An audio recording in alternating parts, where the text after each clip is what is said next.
Thank you. My name is Eugene. I've been doing different kinds of security since mid-90s. Most of my career, I've been defending other people's data and other people's sensitive assets. But my lifelong interest is why other people fail at doing that. Because you only get better by analyzing, learning on mistakes of others. Yours you will make anyway. So at some point, I realized that we are typically treating security attributes like they are a contradiction to everything else we do. Like, we want to have it secure, but we run it on outdated Windows. We want to make it secure, but we can't integrate it with our convenient infrastructure as a code thing. So, to many engineers and to many decision makers, being stack agnostic in your choices, being modern in your implementations, and being secure sounds like a cap theorem. Yeah, you can have only two of the three. In fact, it's not. And we will try today to spend time on learning the mental framework for doing it easier. First of all, the stack agnostic part. When you are thinking about architecture and risks, you are not thinking about tools. You are thinking about processes in the real world. And once you do realize the architectural parts, it's easy to pick the tools that work for your stack, modern. We want architectures that enable modern tools and that address modern, relevant, valid risks. Once you start looking at risks and stop looking at tools, it's easier. And secure. We'll talk about it later a bit more, but the definition of what is secure and what we actually strive to achieve with our efforts is kind of tricky. For simplicity, I will be mentioning all this three in this simple visual coding. What we'll talk about today? We'll talk about how to set goals to your security designs. What to strive for, because when you don't know where you're going, you're never going to get there. We will understand the necessary thinking steps rather than Googling and choosing steps. We will understand how, when our thinking meets the limitation of the real world, how not to struggle, but sometimes even to benefit from that. In short, we'll set the motivation, why we are doing this. We'll talk about the building blocks, and we talk about how it gets real. Why do we even need security architecture, whatever that is? I'll start with a story. First time I was allowed to make large decisions about security was a banking product which stored a lot of sensitive data and which was exposed to a lot of, let's put it this way, not too nice guys. We were not an easy target. It was almost a dozen years ago. We already had good ISO certification. We had crazy banking compliance rating. We had annual audits, pen tests. Like, in that age, we thought we were pretty much ahead of the crowd. Yet, we had crazy customer fraud. We had people automating our web interface, turning it into API, circumventing our security controls, stealing our data, and stuff. First set of engineering efforts was like catch and run. We did something, they adapted. We did something, they adapted. Then, at some point, we escalated that to my direct manager, one of the owners of the company, and he said, fellas, you are burning a lot of money for free. Why don't you warn account abusers that their contracts will be void, and why, regardless of is it API or is it web interface, we charge them per request? The company changed course in one day. The fraud has dropped almost to unnoticeable level. The engineer's decision would be, let me write more code, let me bring more tools. And it kind of challenges the attacker. The manager's decision would be, let's look at the risks, and let's adapt to the risks. Now, the same system goes even more public. Now, due to change in local legislation, we have to serve requests from unauthenticated users, from the general public.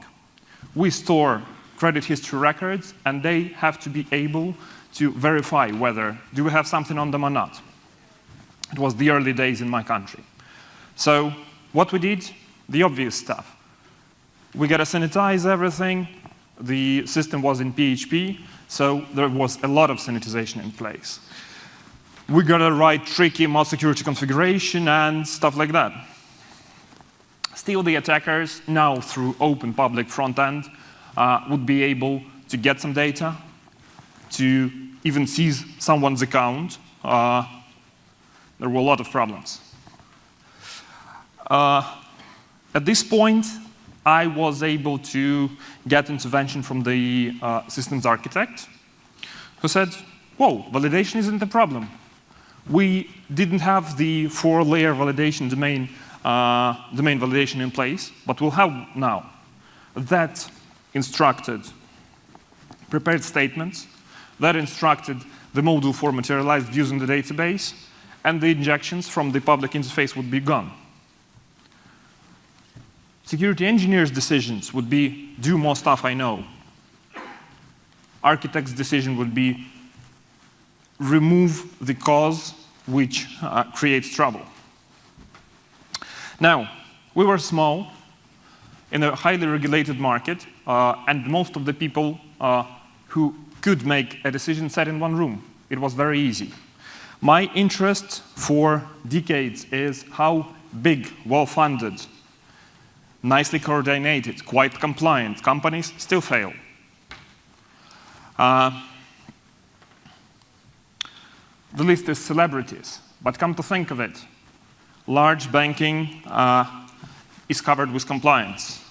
The RSA security, the guys who were at the beginning of the cryptographic, well, their founders were at the beginning of the cryptographic revolution. Google, Juniper, people who are highly competent in what they do. How come they end up failing as well?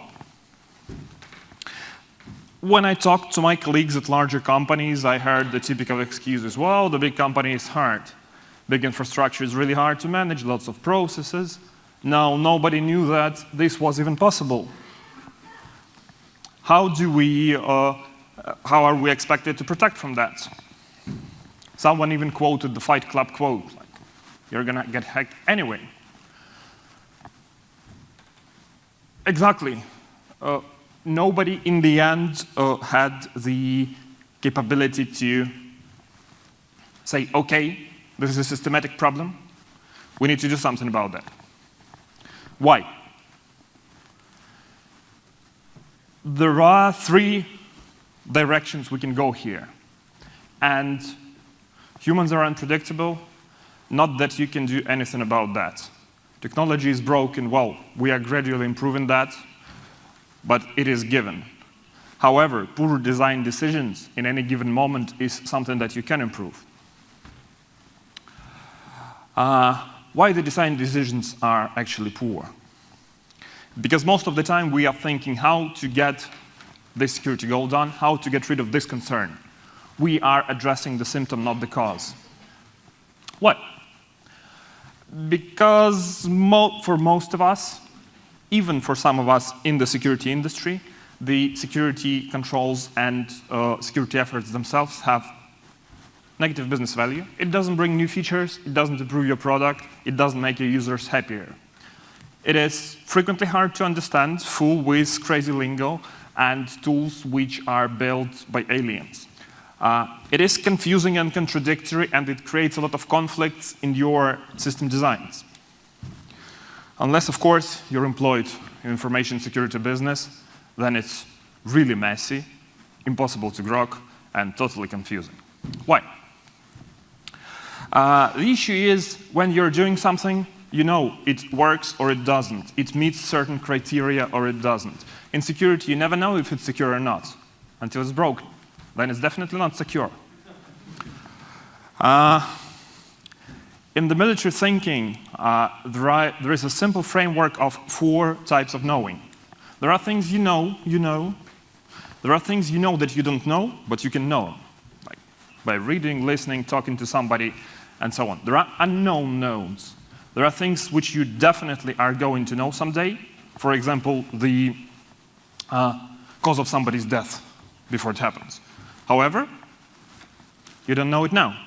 And there are unknown unknowns. There are threats which you don't know, which in turn, you don't know they exist, and once they come, you don't know which form they take. Unfortunately, with security, it gets worse. With these 4 vectors, we've got another 4 types of knowing. We can stay confused, we can stay in doubt for what we do, we can stay afraid of compliance punishment, security risks, your boss being angry at you overspending your budget, and we can be risk averse. We can just pretend that nothing is wrong. I have almost exhausted the list of whys. It's the 5th section. And now, let's get closer to the causes. There are too many things we have to think about. They are poorly systematized within security context. And once we are facing something risky, our evolution tells us it's fight or flight. You don't really turn on most of your cognitive abilities to their best. Why? Because you don't have a simple framework for that. People make mistakes under pressure all the time.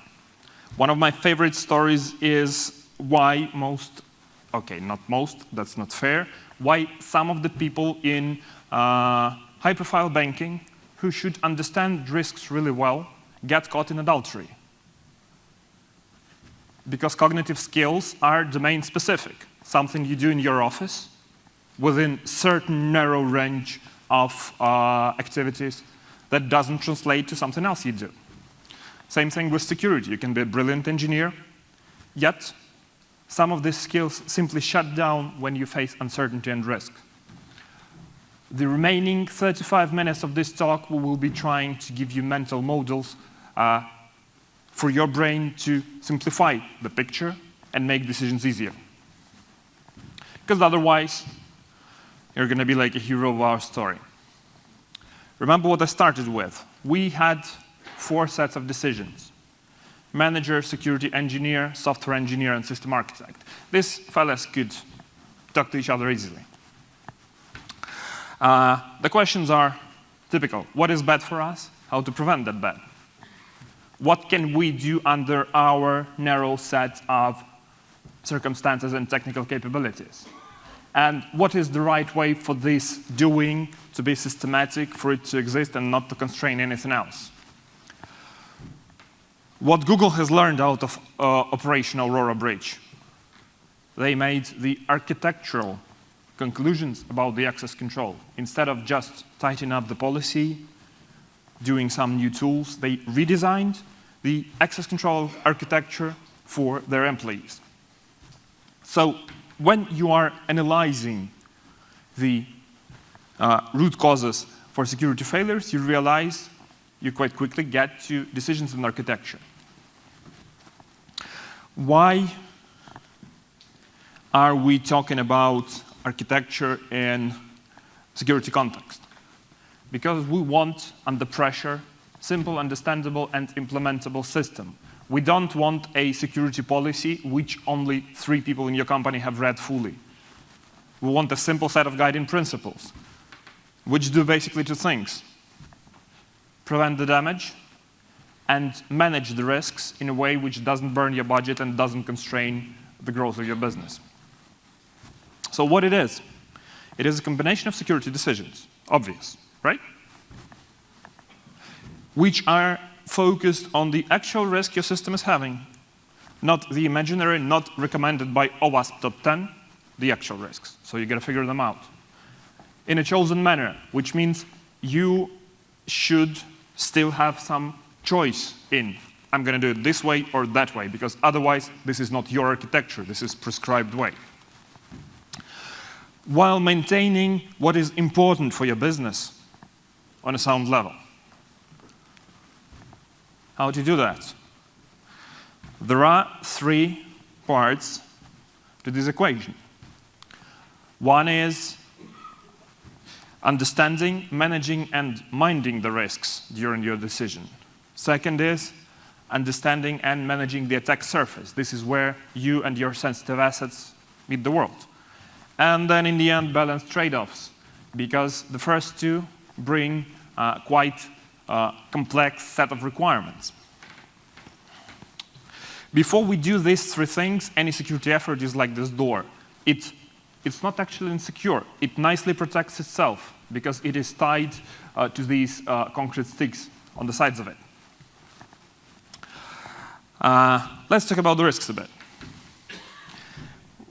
I think many of you have already spent significant efforts in your businesses to ensure that your product is resilient when you are scaling it up, that you can control hardware consumption, resource consumption, that you can control against failure by redundancy, and so on. For a well-educated engineer, actually, the security architectural efforts are the same. You are designing against a certain set of risks. There are two schools of thought in terms of designing against risks. This is not how it happens in reality. This is just a beautiful metaphor frequently used in our industry. First, there is the NASA way of fighting against risks, which is you are designing against the risks of laws of nature and randomness. There is, you can describe most or model most of the randomness in certain ways, so you can engineer your system to be resilient against it. Then there is US Navy way. It is full of unknown unknowns, and it is full of active adversaries. The asteroid is not looking to hit the rockets. It just flies by, whereas your enemy is intentionally looking to impose damage on you.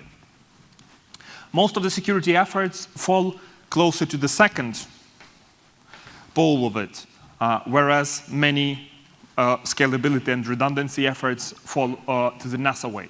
However, where you are on this gamut is your choice, which should be educated by what you're defending against, risks.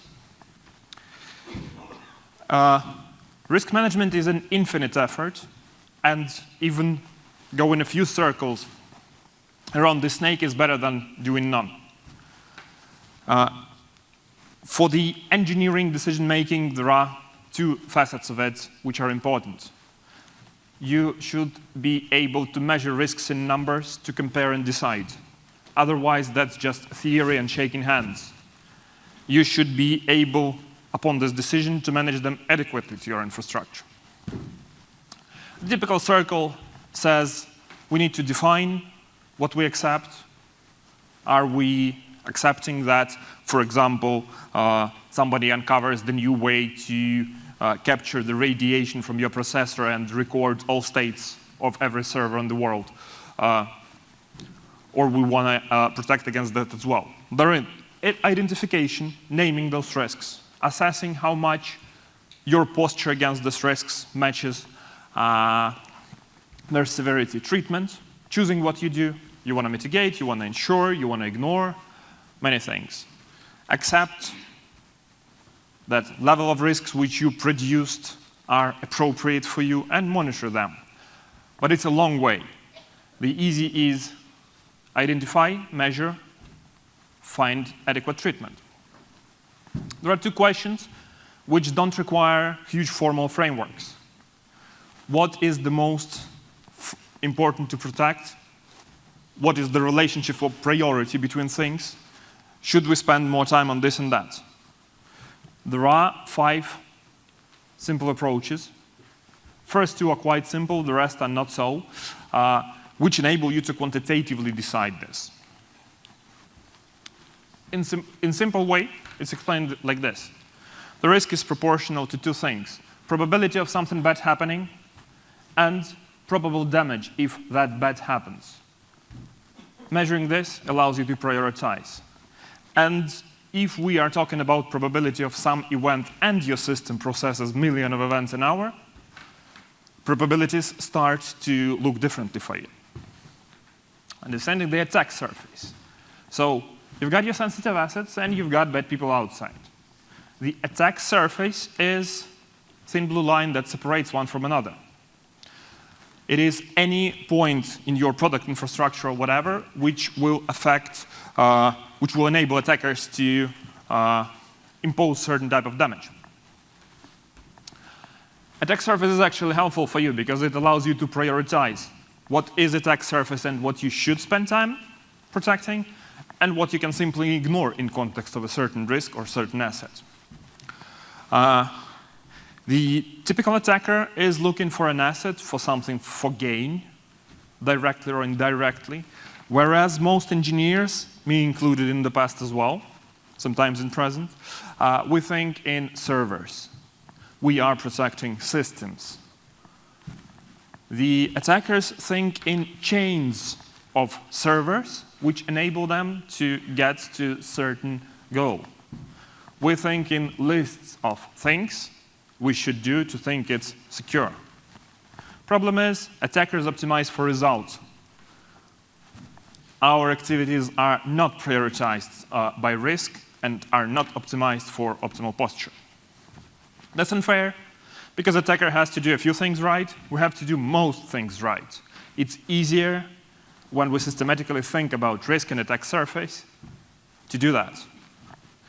There are 5 things you can do about the attack surface. First of all, you should know it. Your infrastructure monitoring, your asset management, your whichever way it goes in your company, you need to know what is attack surface on the sensitive data or sensitive processes you run. Before imposing security controls, you can actually minimize it. In many places, you don't need those sensitive assets. Then, where exactly you need them, you get to think about controlling the attack surface. This is where access control, encryption, and all the things come to play. Then, unless you don't monitor what you control, you don't control anything. So the next thing is, once you minimized and set out appropriate security controls, you're going to monitor them. And the final thing is, it all is nice in theory, unless you get to practice. Drills. When you hire pen testers, this is not some people on the other side of the planet doing random stuff. They are your drill in understanding what your attack surface is, how good you control and monitor it. Now, we get closer to how this theory looks in the real world. Balancing trade-offs between security and everything else is as easy as spinning the tabletop spinner. If you apply the right type of force, it's easy. If you don't, it's a struggle. Typical trade-offs for doing security choices are well known. It's expensive. It constrains usability of my product. This type of authentication doesn't look beautiful in my mobile application. What do you do about that? The more we as a security industry develop new security controls and new ways of interacting with people, we realize that security controls which are not usable are not secure because they get ignored and circumvented. Security controls which are too expensive are bought just to be there. They are never fully integrated because you ran out of your budget.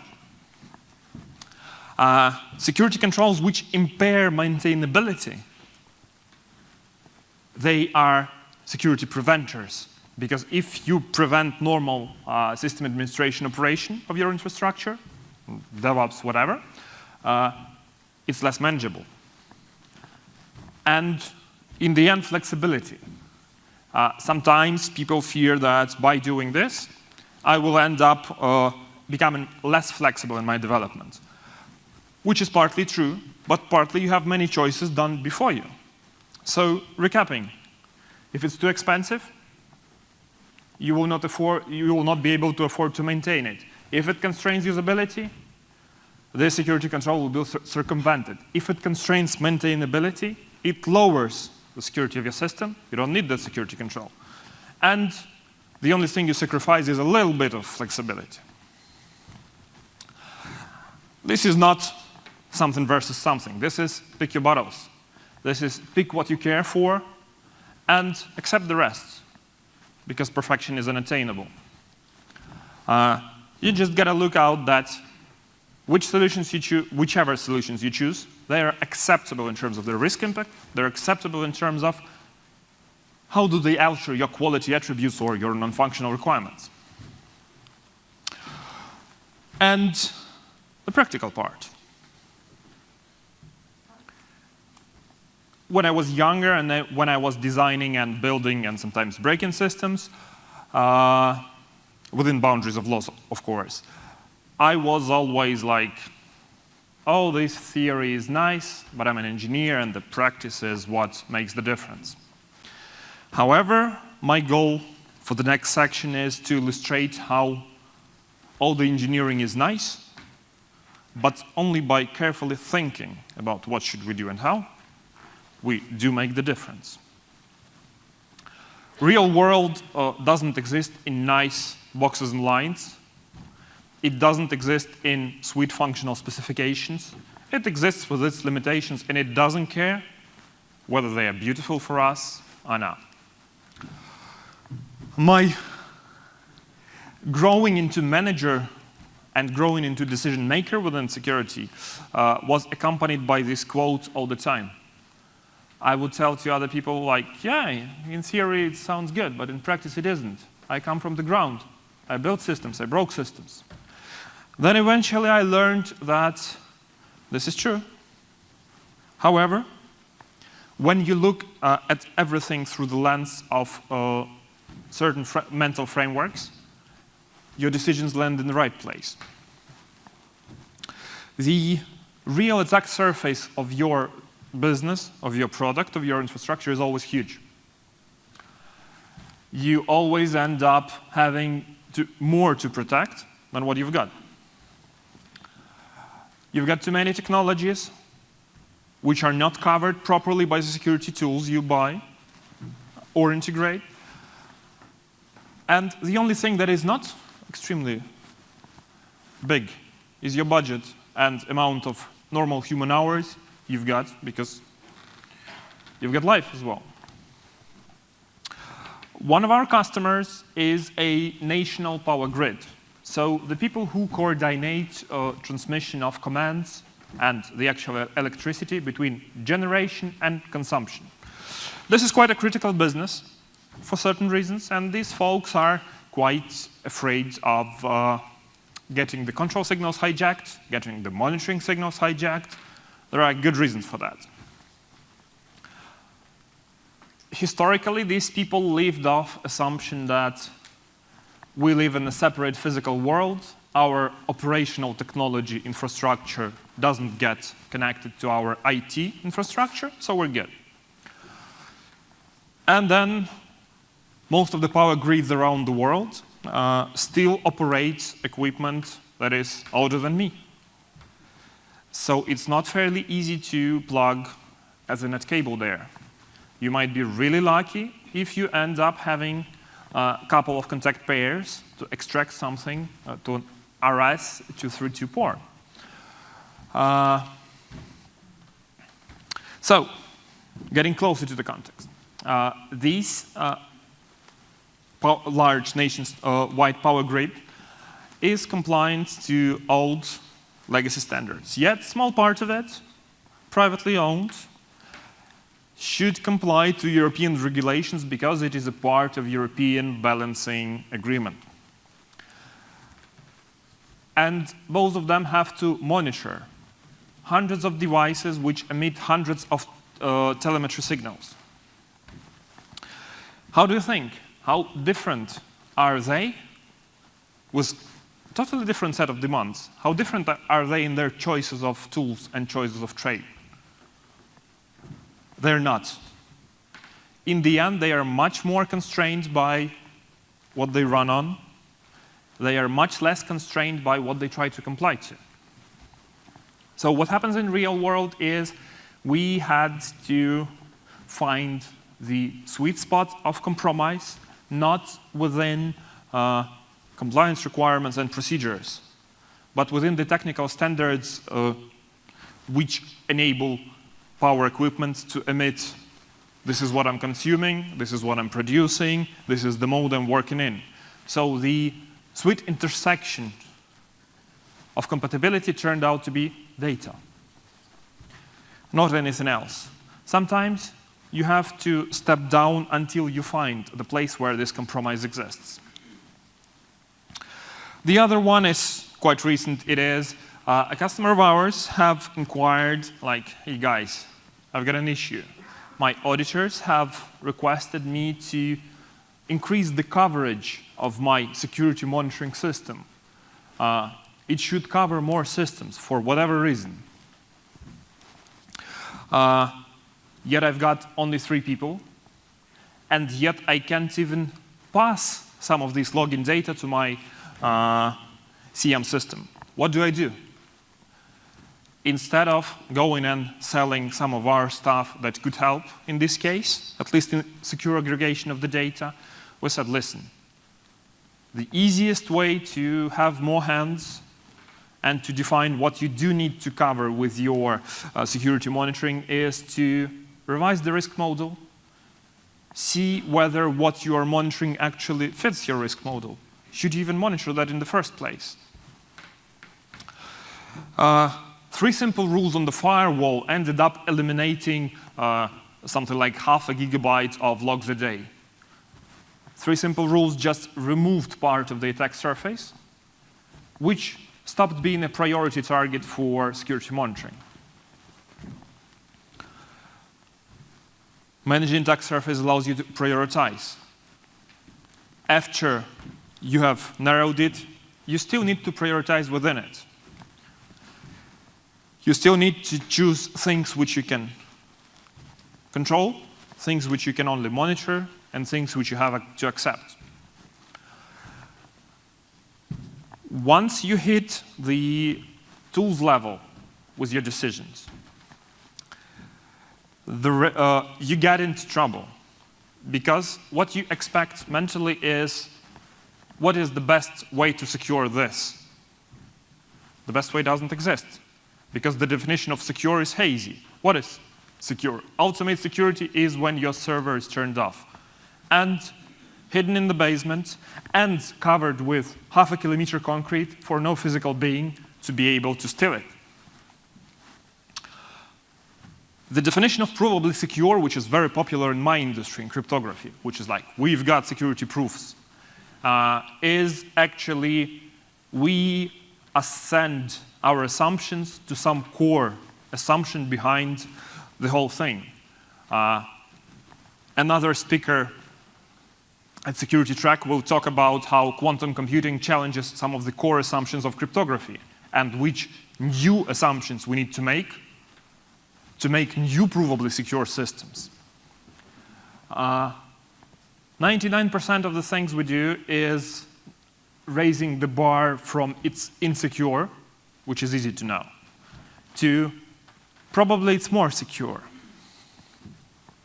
The remaining 1% for the smart and the tricky people is, aside from preventing attacks or preventing certain percentage of attacks and damage, you can control the attacks.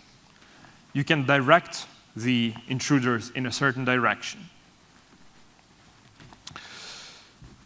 But still, even after we remove the issues with trust, even after we remove the issues with we've got too much to do, we still have requirements which conflict with each other. We see conflicts when we don't understand the root causes. We see conflicts when each problem has to have a solution. So we have 50 problems, 50 solutions. Definitely they will conflict with each other. However, if the 50 problems are function of 1 or 2 root causes, addressing these root causes will make the 50 problems disappear and conflicts disappear. The same security monitoring coverage problem we have for a day before realizing that the risk profile is wrong. We have for a day assessed the possibility of bringing some of our tools which provide encryption, data masking, and it's pluggable in the way customer wanted that to them.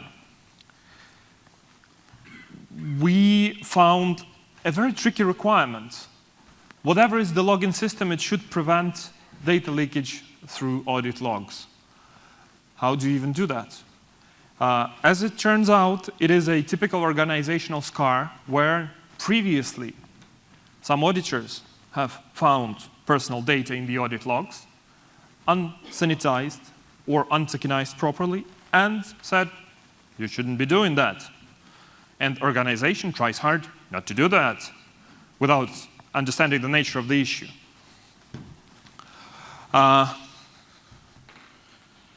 We dove deeper. We've got the PCI login requirements, which are quite detailed in what you're expected to, what is the coverage of your logging in terms of the actual content of it. Not the technical content, the meaningful content. And then you've got GDPR requirements, which say that some of the data, some of the profiling requires consent. And in case your publicly facing system which processes certain transactions and you don't do anything else, how do you get this consent?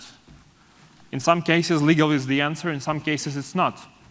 Because in this very case, you realize that just proper extracts from the audit log end up helping with profiling customer activity. Remove the personally identifiable data. Fine. Still profilable. This is where it gets to customer's decision of, I need to sanitize some of the data, to tokenize personally identifiable data, to encrypt everything in one place, store elsewhere, provide on demand for the security monitoring system, and stuff like that. Yes, we should protect the data in certain ways. However, what is the appropriate amount of effort here? No good answer. That's why we ascended back to the risk model and realized that half of the data doesn't even have to get through the system. Because otherwise, having brought encryption into it all, how do we manage the keys? How do we manage the key life cycle between various systems? You've got an infinite rabbit hole of questions to ask yourself and never get the result.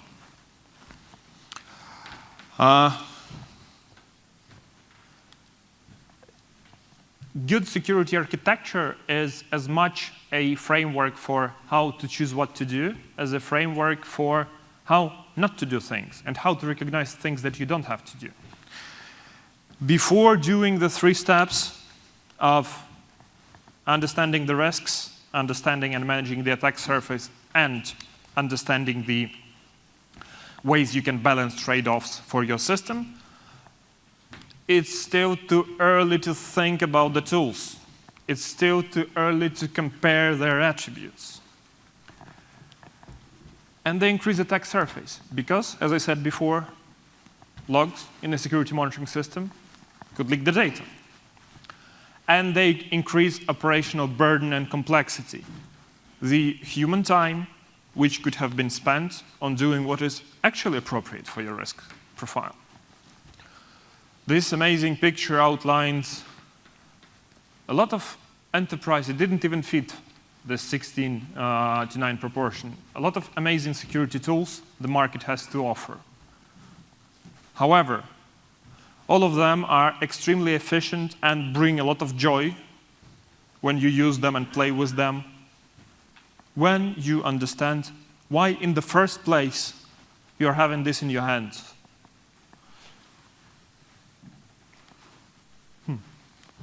Sorry about that. So, good architecture is a decision framework. You figure out when you will decide to do something and when you will decide not to do something, on which level of your abilities, technical, architectural, business risk management part, you will address certain risks. And it's a design guide, because just by asking yourself all these questions, you get enough small decisions to inform many of daily decisions your developers will make or you yourself will make. When facing pressure, when facing uncertainty, your life will be much easier. When you are focused on the risks instead of technology, you're not actually that much prone to, oh God, it doesn't work for me. You have a lot of choices because you're actually thinking about how to mitigate risks rather than how to make this tool do this security function. The last example for today would be out of my quite tricky experience of having to integrate proper identity management, single sign-on, and that turned out to be a byproduct of it, zero trust approach within large legacy infrastructure, which still operated Windows Server 2003, I guess, with extremely old Active Directory. That's like big servers running in the basement, powering huge organization, and there is a dozen applications which rely only on LDAP to authenticate. Suddenly, these people are looking to re-engineer everything, yet they don't have the money. They are looking to do the proper centralization of login and temporary tokens, yet they can't do it because their servers can't even run all the appropriate Microsoft tooling. It runs the old Active Directory and it almost dies because the organization has a lot of users. What do? We ended up going down to the same level as with the power grids to the data. We ended up building a very small service which does one thing. It authenticates the user and gives him a temporary token and writes that temporary token into the Active Directory's password field. Now, whenever the user, through any of the dozen applications, has to show his credentials, he has a temporary token there. Whenever the user is logging in to any of those, we realize it's an active valid session just by the fact that he presented a token which we temporarily wrote into Active Directory. Now there is an issue with that.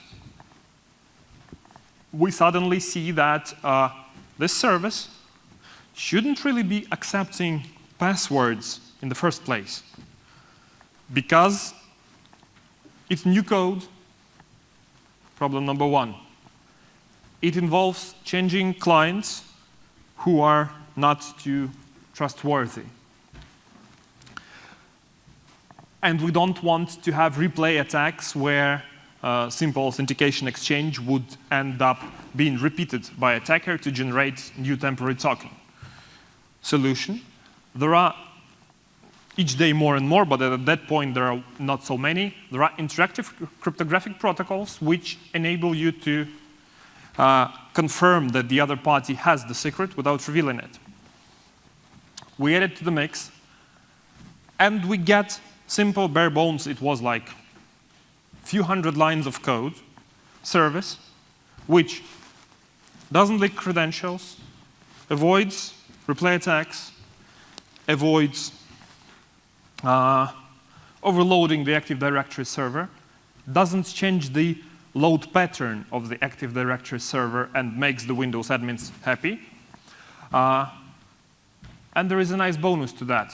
Once we were done, we realized that since we're the first point where the user shows up, the customer can actually firewall the sensitive systems from the users away, and only when user shows up at the authentication gateway, the same authentication gateway can instruct firewalls to enable this IP address. This way, they didn't have to rely on VPNs for distant offices and stuff like that, because this stuff gets broken and it imposes craft to manage it.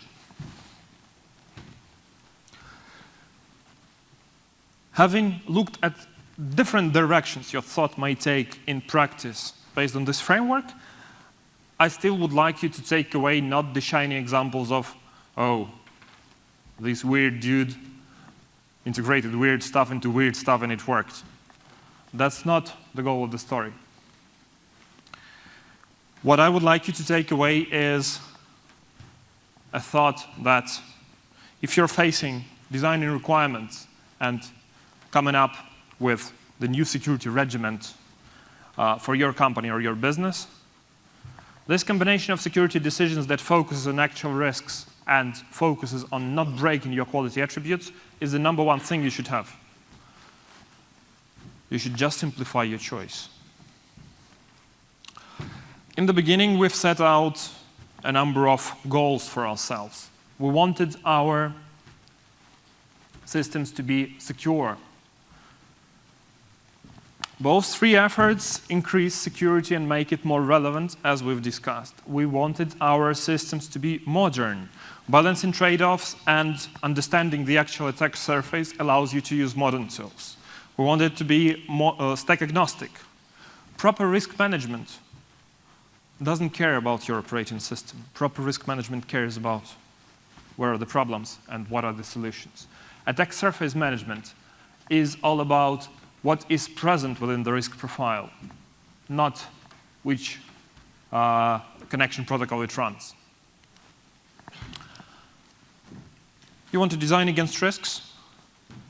You want to have laser focus on battles you can win. And you want to put effort on removing the conflict. This way, risk management turns out to be business decisions, mostly. What was attack flavor to it? Attack surface turns out to be technical and architectural decisions and trade-offs. Well, that's an architect's pain anyway. There are various ways to improve security. There are various directions your mind can take. One is improve risk management, improve business coping or business way of coping with risks. Another is add tools, controls, whatever. Security is about secure architecture is about combining those two into systematic risk treatment, into not making one choice, into choosing to sacrifice, not to sacrifice neither risks nor the technical elegance. And that's it.